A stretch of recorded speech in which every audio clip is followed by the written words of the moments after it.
ایک قرآن کی کچھ آیات بکری کھا گئی تھی، سنسار کرنے والی بات، اور میرے وہ بھائی کچھ ایک منٹ، آپ کی عمر کیا ہے؟ 72۔ اب آپ دیکھیں 70 کے بعد جو ہے نا، دیکھیں کسی کو کچھ پتہ نہیں ہوتا کہ کب نکلے وہ تو، اور ویسے بھی عقل کام کرنا ذرا بند کر دیتی ہے، یعنی آئی کیو لیول کم ہونا شروع ہو جاتا ہے۔ اب آپ اس 5 منٹ میں 4 منٹ کے عرصے میں آپ نے کتنے ٹاپکس کے اوپر جمپ ماری ہے، آپ کو کچھ اندازہ ہے؟ تو دیکھیں 70 کے بعد جب بندہ ہو جاتا ہے نا بوڑھا، تو پھر وہ چیزوں کو غلط سمت میں لے کے جانے لگتا ہے۔ اسی لیے ایسے بوڑھوں کو سرکاری نوکریوں سے بھی ریٹائرڈ کر دیا جاتا ہے۔ گھر والے کہتے ہیں بھائی تم کونے میں بیٹھو اللہ اللہ کرو، مسلمانوں کے یہاں۔ تو اب اگر واقعی آپ اللہ کو مانتے ہیں تو اللہ اللہ کریں، قرآن پڑھیں، کچھ تو ہدایت ملے۔ یعنی قرآن میں ایک نہیں، اس طرح کی بتیری آیتیں ہیں، اطیعوا اللہ و اطیعوا الرسول، اور اس کے علاوہ بہت سی آیتیں ہیں، تو یہ ساری کی ساری ارریلیونٹ ہے، یعنی ہم سے ان کا کوئی لینا دینا نہیں۔ تو اس طرح تو ہر آیت کے بارے میں کہا جا سکتا ہے کہ یہ ارریلیونٹ ہے۔ تو قرآن پہ پھر قرآن کے محفوظ کرنے کا کیا فائدہ؟ قرآن محفوظ اس لیے ہوا نا کہ ہم بھی عمل کریں۔ اگر قرآن میں ارریلیونٹ آیتیں ہوں کہ جن سے ہمارا کوئی لینا دینا ہے ہی نہیں، تو پھر قرآن کی حفاظت کا فائدہ کیا ہے؟ پہلے اصولی طور پر یہ بات ایگری کر لینی چاہیے کہ قرآن نے ہمیں رسول کے احکام کو ماننے کا حکم دیا ہے، اور اس آیت پر عمل کرنا اسی صورت میں ممکن ہے جبکہ رسول کے احکام محفوظ رہیں۔ مارکونی صاحب، جی میکرونی صاحب، کیا حال چال ہیں؟ جی السلام علیکم۔ علیہ السلام۔ نماز کا طریقہ ملا کہ نہیں ملا؟ جی مل گیا جی۔ اصل مل میں گیا؟ اس دن ذرا بات، تھوڑی سی بات غلط طرف چلی گئی تھی، وہ تو نہیں خیر غلط بعد طرف میں نہیں، پھر بالکل ایک دم صحیح طرف چل رہی تھی، پرفیکٹ صحیح جا رہی تھی۔ ہاں نہیں، وہ میں ذرا اس کو دوسری طرف لے گیا، لیکن ہوں باہر کیف چلے، وہ اس موضوع پر پھر کسی وقت بات کریں گے۔ ایک تو میں نے یہ پوچھنا تھا کہ آپ کے نام کے ساتھ ماشاءاللہ جو ڈاکٹر ہے، یہ وہ ڈاکٹر ذاکر نائک والے ڈاکٹر ہیں، یا آپ مطلب ہے آپ بس کی وہ یہ پیشنٹ کے اوپر پالیسی؟ ڈیپینڈ کرتا ہے۔ اگر منکر حدیث ہوتا ہے تو پھر اس کا علاج ذرا الگ انداز سے کرتے ہیں، ملحد ہوتا ہے تو پرسکرپشن ذرا دوسرا ہوتا ہے، علاج کرتے ہیں، اتنا کافی اچھا ہے۔ جی ٹھیک ہے، بہت اچھی بات ہے۔ جی اور مجھے پتہ چلا ہے آپ امریکہ میں ہوتے ہیں؟ جی بالکل، آپ کو صحیح پتا چلا۔ اچھا، پھر تو آپ بڑے خوش قسمت ہیں، آپ کو تو دنیا نہیں میں بالکل جگہ نہیں، مل امریکہ میں ہونا کوئی خوش قسمتی کی دلیل نہیں ہے، کس سے کہہ دیا آپ سے؟ گئی۔ وہاں ذرا تھوڑی سی ڈفرینٹ ماحول ہے، ایک وہ الگ بات ہے، ڈفرینٹ وہ ماحول۔ الگ بات ہے، لیکن امریکہ، کینیڈا یا برطانیہ میں ہونا خوش قسمتی کی دلیل ہے، آپ سے کس نے بولا؟ آپ کہاں رہتے ہیں؟ چلیں یہ تو میں نے ایک ضمنی بات کر لی۔ نہیں، اچھا ضمنی میرا بات بھی سوال یہ اصول کے مطابق ہونی چاہیے نا، فالتو بات تو نہ ہو۔ جی چلے ٹھیک ہے، معذرت ہاں چاہتا ہوں۔ ہاں۔ اچھا میرا سوال یہ ہے کہ ایک قرآن کی کچھ آیات بکری کھا گئی تھی؟ نہیں جی، وہ جس طریقے سے آپ کا پاسپورٹ جو ہے نا، بعض مرتبہ کہیں پڑا ہوا ہو، ٹھیک ہے، کوئی بکری وکری کھا جائے، تو بس وہ ایسا ہی ہے۔ آپ کو کیا لگتا ہے کہ اگر آپ کی قرآن کی آیتیں بکری کھا جائیں تو آپ کے پاس تو پھر قرآن بھی نہ بچا، پھر آپ مسلمان کیسے؟ تو یہ جو مطلب ہے کہ بیان کیا جاتا ہے، اس کا کیا مطلب ہے؟ ضعیف ہے روایت۔ اچھا، ہوں تو اس میں وہ کہتے ہیں نا کہ سنسار کرنے والی بات، اور میرے وہ بھائی کچھ ایک منٹ، آپ کی عمر کیا ہے؟ 72۔ اب آپ دیکھیں 70 کے بعد جو ہے نا، دیکھیں کسی کو کچھ پتہ نہیں ہوتا کہ کب نکلے وہ تو، اور ویسے بھی عقل کام کرنا ذرا بند کر دیتی ہے، یعنی آئی کیو لیول کم ہونا شروع ہو جاتا ہے۔ اب آپ اس 5 منٹ میں 4 منٹ کے عرصے میں آپ نے کتنے ٹاپکس کے اوپر جمپ ماری ہے، آپ کو کچھ اندازہ ہے؟ اور جو اصل ٹاپک ہے وہ یہ کہ کیا حدیثیں یا روایات، کیا ان سے احکام ثابت ہو سکتے ہیں یا نہیں، وہ تو رہ گیا پیچھے، چونکہ اس میں آپ کے پاس کوئی جواب نہیں ہے۔ پچھلی مرتبہ آپ آئے اور اس گفتگو کا ریفرنس دیتے ہوئے آپ خود مجھ سے یہ کہہ رہے ہیں کہ وہ میں غلط سمت میں لے گیا تھا، تو دیکھیں 70 کے بعد جب بندہ ہو جاتا ہے نا بوڑھا, تو پھر وہ چیزوں کو غلط سمت میں لے کے جانے لگتا ہے. اسی لیے ایسے بوڑھوں کو سرکاری نوکریوں سے بھی ریٹائرڈ کر دیا جاتا ہے. گھر والے کہتے ہیں بھائی تم کونے میں بیٹھو اللہ اللہ کرو, مسلمانوں کے یہاں. تو اب اگر واقعی آپ اللہ کو مانتے ہیں تو اللہ اللہ کریں, قرآن پڑھیں, کچھ تو ہدایت ملے. اور حضرت اگر اسٹریموں میں آ کر اس چیز کو ثابت کرنے سے کہ جی میں اتنا ریٹائرڈ ہو گیا کہ میرا آئی کیو لیول بالکل گھٹنے میں جا چکا, کیا فائدہ؟ یہ میں نصیحتاً کہہ رہا ہوں, اس سے آپ کا ٹائم ضائع ہوگا, زندگی بھی ضائع ہو رہی ہے اور ابھی تک ہوئی ہی ہے. حضرت اگر وہ ایتھیسٹ ہوں اور قرآنسٹ ہوں تو پھر وہ آئی کیو نہیں ہو جاتا بلکہ ہائی کیو ہو جاتا ہے. ہاں یہ بھی ہے بالکل. وہ تو بس پورے دن ممیز کو دیکھتے رہیں بیٹھ کے, ان کا علاج بھی یہی ہونا ہے. لیکن آپ کم سے کم اگر اپنے آپ کو قرآنسٹ مانتے ہیں, اہل قرآن مانتے ہیں, تو قرآن تو پڑھیں, یا وہ بھی چھوڑ دیا؟ نہیں میں کافی پڑھتا ہوں, غور بھی کرتا کتنا ہوں. پڑھتے ہیں, کتنا پڑھتے ہیں روزانہ کی مقدار بتائیں. نہیں اتنا زیادہ نہیں پڑھتا میں, بالکل ایک رکوع سورۃ زیادہ الکوثر سے پڑھ زیادہ لیتا ہوں. ترجمے کے ساتھ, ایک رکوع اور اس ترجمے کے ساتھ ساتھ پڑھتے ہیں کہ کہاں تک پہنچے ابھی تک؟ میں تو کئی دفعہ اس کو مطلب ہے کہ ایک سال میں تقریباً ہو جاتا ہے پورا, تو ایک دو تین دفعہ ریپیٹ کر چکا جب بھی ٹائم ملتا ہے. یہ نہیں کہ میں ریگولرلی کوئی ڈیلی پڑھتا ہوں, جب اچھا, بھی ذرا کھلا ٹائم ملتا ہے تو پھر میں اس کو ریگولرلی اسٹڈی آپ کرتا ہوں. اسٹریموں پہ تو نظر آتے ہیں اور قرآن پڑھتے نہیں ہیں, تو اسٹریموں پہ آنے کا ٹائم ہے اور قرآن پڑھنے کا ٹائم نہیں ہے. ریگولر قرآن پڑھیے, ٹھیک ہے. آپ اس جی آیت جی سے 10 مرتبہ, اگر اتنی مرتبہ پڑھ چکے ہیں تو 10 مرتبہ گزرے ہوں گے کہ اطیعوا اللہ واطیعوا الرسول واولی الامر منکم. اس آیت کا کیا مطلب ہے؟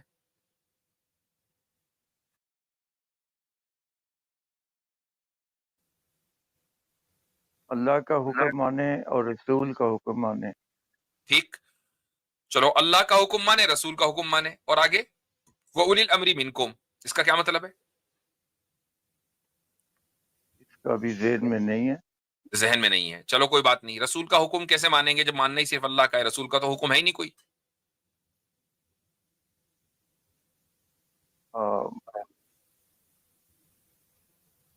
دیکھیے رسول کا حکم بھی تو قرآن کا ہی حکم ہوگا. نہیں, وہ تو قرآن کا حکم ہے نا پھر. یعنی قرآن میں آپ کو کیا لگتا ہے کوئی لفظ غیر ضروری ہے؟ نہیں. ٹھیک, تو جب اللہ نے کہہ دیا کہ اللہ کا حکم مانو اور رسول کا حکم ہی اللہ کا حکم ہے, تو پھر رسول کا نام لینے کی ضرورت ہی کیا ہے؟ مثلا ایک مثال دے دیتا ہوں آپ کو کہ آپ کے علاقے میں, مثلا آپ, مجھے لگتا ہے کہ پاکستان کے ہیں, تو آپ کے علاقے کا جو بھی سب سے بڑا پولیس آفیسر ہوگا اس کو کیا بولتے ہیں آپ؟ کمشنر بولتے ہیں, کیا بولتے ہیں پاکستان میں, کیا بولا جی جاتا جی ہے؟ کمشنر. کمشنر بھی ہوتا ہے, کمشنر, اس کے نیچے ڈپٹی کمشنر ہوتا ہے. چلو کمشنر ہے. تو اب آپ سے کیا ملک کے قانون میں یا کانسٹیٹیوشن میں یہ لکھا ہوا ہے کہ ملک کا قانون بھی مانو اور کمشنر کا قانون بھی مانو؟ بھائی کمشنر کی کیوں مانے؟ ہم تو ملک کا قانون مانیں گے چونکہ کمشنر کا کام ہی ہے ملک کا قانون منوانا. یہ ایک اضافی جملہ کیوں لکھ دیا گیا؟ کوئی کمشنر کی بات ملک کے قانون سے الگ تو ہے نہیں. لیکن اگر کمشنر کو یہ حق دے دیا گیا ہو کہ آپ لا بنا سکتے ہیں, آپ کو لیجسلیٹو رائٹس ہیں, اور پھر دستور میں یہ لکھا جائے کہ ملک کے کانسٹیٹیوشن میں جو لکھا ہے وہ بھی مانو اور کمشنر جو لا بنائے وہ بھی مانو, اس کا مطلب یہ ہوا کہ کمشنر کو لیجسلیٹو رائٹس ہیں. ٹھیک, تو جی قرآن میں جب کوئی لفظ زیادہ نہیں ہے, یعنی اضافی نہیں ہے, ایڈیشنل نہیں ہے, فالتو کا کوئی لفظ نہیں ہے, اور قرآن میں لکھا ہے کہ اللہ کا حکم مانو اور رسول کا حکم مانو, اور رسول نے آپ کے مطابق کوئی حکم نہیں دیا, تو یا تو یہ مانو کہ یہ لفظ اضافی ہے, فالتو کا لفظ ہے, اور یہ پھر یہ مانو کہ رسول کو لیجسلیٹو رائٹس تھے اور ان کے بھی احکام تھے جو انہوں نے دیے. لیکن اس میں تھوڑا سا ایک چیز یہ سامنے آتی ہے کہ جو رسول صلی اللہ علیہ وسلم کے احکامات ہیں ان کا نیریٹو اتنا مضبوط نہیں ہے کہ 250-300 سال کے بعد ان کی اچھا احادیث ایک کو بات لکھا بتائیں کہ گیا. کیا اگر ہم اس کو کہہ لیں, اس کو مان لیں, اچھا چلو ابھی میں بتاتا ہوں, رسول نے حکم دیا یا نہیں یہ بات طے ہے؟ حدیثوں چلو سے وہ پتہ چلتا ہے۔ بعد میں نریشن میں کمزوری آ گئی، وہ الگ بات ہے. رسول نے کوئی حکم دیا یا نہیں دیا؟ یقیناً ان کی تو ساری زندگی احکامات سے ہی بھری پڑی ہے۔ ٹھیک ہے.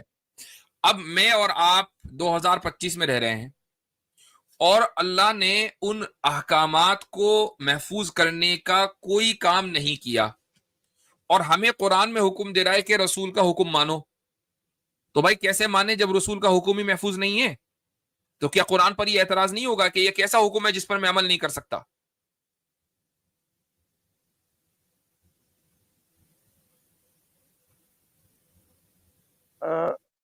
یہ بھی تھوڑا سا میرے ذہن میں ایک یہ بات بھی آتی ہے کہ جو رسول کا حکم ماننے کا ہے وہ ان لوگوں کے لیے تھا جو ان کی لائف میں ان کے ارد گرد موجود تھے۔ ٹھیک، تو پھر یہ آیت جو ہمارے لیے ہے irrelevant ہو گئی؟ جی ہاں، ٹو سم ایکسٹینٹ۔ تو irrelevant آیتوں کا یعنی قرآن میں ایک نہیں، اس طرح کی بتیری آیتیں ہیں، اطیعوا اللہ و اطیعوا الرسول، اور اس کے علاوہ بہت سی آیتیں ہیں. تو یہ ساری کی ساری irrelevant ہے، یعنی ہم سے ان کا کوئی لینا دینا نہیں. تو اس طرح تو ہر آیت کے بارے میں کہا جا سکتا ہے کہ یہ irrelevant ہے.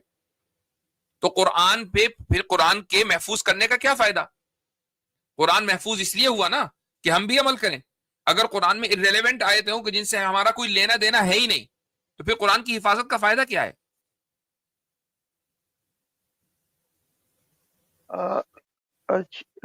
کچھ آیات ایسی ہیں جو کہ اس وقت کے لیے خاص اہمیت کی عامل تھی، اور اہمیت مضمون ہے ہونا قرآن میں۔ اور ریلیونٹ ہونے میں فرق ہے. قرآن کریم کی بہت سی آیتیں ایسی ہیں کہ ان پر اسی وقت عمل کیا، آج عمل نہیں ہو سکتا، لیکن ہمارے لیے قرآن نے اس کو اس لیے باقی رکھا تاکہ ہم ان سے عبرت حاصل کریں، نصیحت حاصل کریں، یا کم سے کم یہ کہ ایک ہسٹوریکل ایسپیکٹ ہمارے سامنے آ جائے. مثلا بدر کے موقع پر اللہ تعالیٰ نے 3000 اور پھر 5000 فرشتے بھیجے. اب کوئی یہ کہہ سکتا ہے کہ بھئی قرآن میں آیت موجود ہے، اس پر عمل کیسے کریں؟ اس پر ایگزیکٹلی عمل کرنے کے لیے دوبارہ غزوہ بدر کا ہونا ضروری ہے، پھر 3000 فرشتے آئے، 5000 فرشتے آئے. obviously یہ تو ہونے والا ہے نہیں، لیکن اس سے اتنا تو پتا چل گیا کہ اگر خلوص کے ساتھ کوئی بڑی سے بڑی جنگ بھی لڑی جائے اور خالص اللہ کے لیے لڑی جائے تو پھر اللہ کی مدد آتی ہے. وہ صرف بدر سے ریلیٹڈ نہیں ہے، بدر کے بعد بھی جتنے غزوات اور جنگیں ہوئی ہیں، اگر اس میں مسلمانوں نے خلوص کے ساتھ جنگیں کی ہیں تو اس میں بھی اللہ تعالیٰ کی مدد شامل حال رہی. کم سے کم اتنا تو فائدہ ہوا. اب یہ جو لفظ ہے کہ خدا کے احکام کو فالو کرو اور رسول کے احکام کو فالو کرو اور رسول کے احکام محفوظ نہیں ہے، اب مجھے بتائیں کہ اس کی حکمت کیا ہے؟ اس کا تعلق تو صرف صحابہ سے ہے، ہمارے سے ہے نہیں. یہ آیت بالکل irrelevant ہے. کیوں ہے پھر؟ دیکھیے اس میں ایک بات میں عرض کروں کہ بخاری کو چھوڑ دیجیے، ابھی قرآن پہ بات ہو رہی ہے. بخاری کو چھوڑ دیں، ابھی ہم بات کر رہے ہیں قرآن پہ. بخاری کو تو آپ مانتے نہیں نا، تو بخاری کو بیچ میں مت لائیں. ہم بات کر رہے ہیں قرآن پہ. قرآن کی ان آیتوں سے آپ اتنی مرتبہ گزر چکے، بقول آپ کی اگر میں مان لوں آپ کی بات کہ آپ ہر روزانہ ایک رکوع قرآن کو پڑھتے ہیں اور اس کا ترجمہ بھی پڑھتے ہیں، اللہ تعالیٰ آپ کو ہدایت دے اور آپ کی آنکھ بند ہونے سے پہلے آپ کو صحیح راستے پر لے کر آئے. لیکن مجھے حیرت ہے کہ آپ جب قرآن پر اتنی مرتبہ گزر چکے تو کیوں آپ غلام پرویز کی فکر سے متاثر ہیں؟ پرویزیت کو چھوڑیے. ٹھیک ہے آپ نے غلام پرویز کی مجلسوں کو دیکھا ہے، پرویز کے ہاں بیٹھے ہوں گے آپ، لیکن کم سے کم یہ تو سوچیں کہ جس قرآن کو آپ مان رہے ہیں اسی قرآن میں کیا لکھا ہوا ہے. نہیں، ایسی بھی بات نہیں ہے کہ میں آپ نے تو بالکل مجھ پر ایک سٹکر لگا دیا، ایسی تو کوئی بات نہیں. صرف اچھا غلام دوسری پرویز، بات ایک ہے. منٹ، غلام پرویز کا نام سنا ہے؟ جی جی. آپ غلام پرویز کی فکر سے متاثر ہیں؟ آن لائن سٹور بنانا ہو گیا سپر ایزی، بس 15 سیکنڈ میں سیٹ اپ. چند باتیں ان کی اچھی ہیں، چند باتیں. ان میں سے یہ بات بھی ہے کہ حدیثیں ضائع ہو گئی تھی، روایتیں ضعیف تھی، 200 سال تک کے کیسے باقی رہیں، ان میں سے یہ بات بھی ہے نا. جی یہ بھی ہے. تو اصل تو یہی ہے، اصل تو یہی ہے. اسی وجہ سے آپ منکر حدیث بن گئے.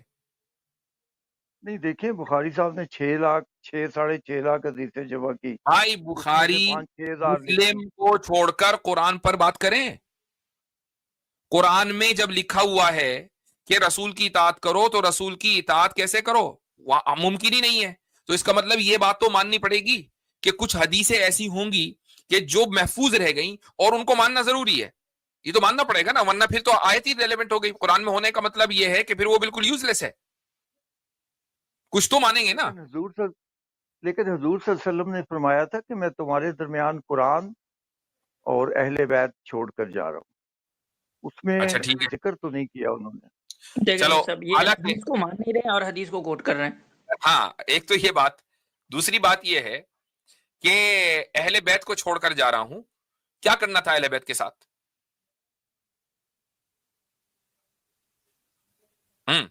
اہل بیت کو کیوں چھوڑ کے جا رہا ہوں بھائی, کیا کرنا تھا؟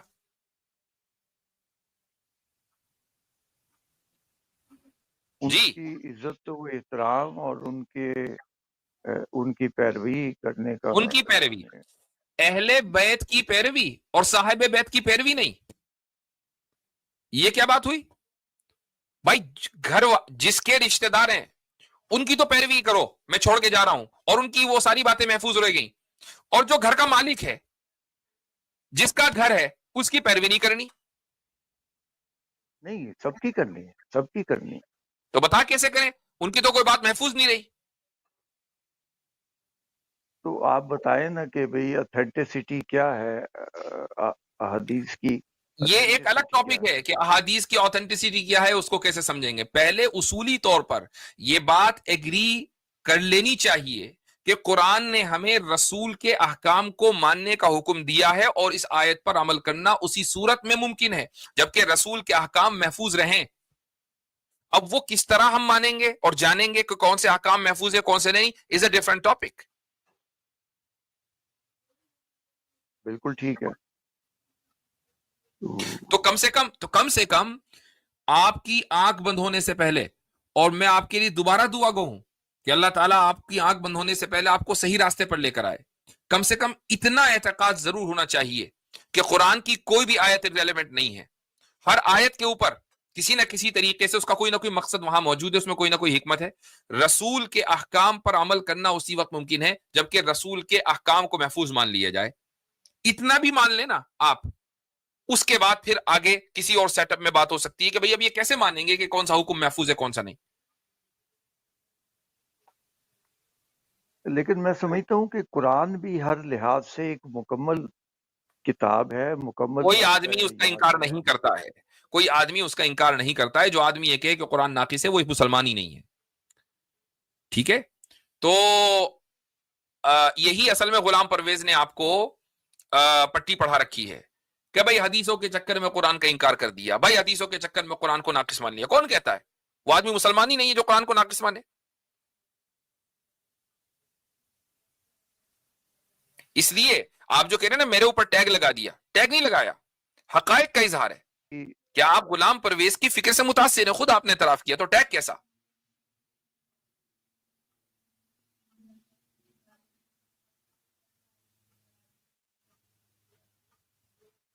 ٹھیک ہے, قرآن کو اچھا ایک منٹ غلام پرویز کی جو ریکارڈنگ سے ابھی سنتے ہیں آپ؟ کبھی کبھی وہ موبائل پر آ جاتی ہے, ان کی کوئی ویڈیو آ جاتی ہے, سن لیتے ہیں. غلام پرویز کی کتنی کتابیں پڑھی ہیں؟ کتاب تو میں نے ان کی کوئی نہیں پڑھی. ٹھیک ہے, اب ریکارڈنگ بھی دیکھنا بند کر دیں, کیونکہ جیسے ہی آپ وہ ریکارڈنگ سنیں گے وہ آپ کے ذہن میں زہر ڈالے گا اور آپ متاثر ہو جائیں گے. یہ یاد رکھیں کہ آپ سے یہ سوال نہیں ہوگا کہ بخاری نے 6 لاکھ حدیثوں میں سے اتنے ہزار حدیثوں کا انتخاب کیا, وہ اصول بتاؤ بھائی جلدی جلدی, اور آپ وہاں کھڑے ہو جائیں کہ یار میں نے تو اصول پڑھا ہی نہیں, میں کیسے بتاؤں. یہ سوال ضرور ہوگا کہ رسول کے احکامات تم تک پہنچے تھے اور تم نے یہ کہہ دیا کہ یہ احکامات تو محفوظ نہیں, میں کسی کو نہیں مانتا. یہ سوال ہوگا. بخاری کی ہر حدیث کے بارے میں آپ سے سوال نہیں ہوگا چونکہ آپ محدث نہیں ہیں. اتنا بھی ایک آدمی مان لے کہ نہیں, قرآن کے ساتھ ساتھ قرآن تو محفوظ ہے ہی, اللہ نے رسول اکرم صلی اللہ علیہ وسلم کو بھی جو کہ صاحب وحی ہیں تشریع کا یعنی لیجسلیٹو رائٹس دیے تھے. آپ علیہ الصلوۃ والسلام کے احکام کے اوپر عمل کرنا بھی امت کے لیے ضروری تھا. اتنا بھی مان لیں تو انشاءاللہ ہم آپ کی ہدایت کے لیے دعا کریں گے، ہو سکتا ہے کہ آپ کی نیا پار ہو جائے. ٹھیک ہے، چلیں آج کے لیے اتنا ہی. Thank you.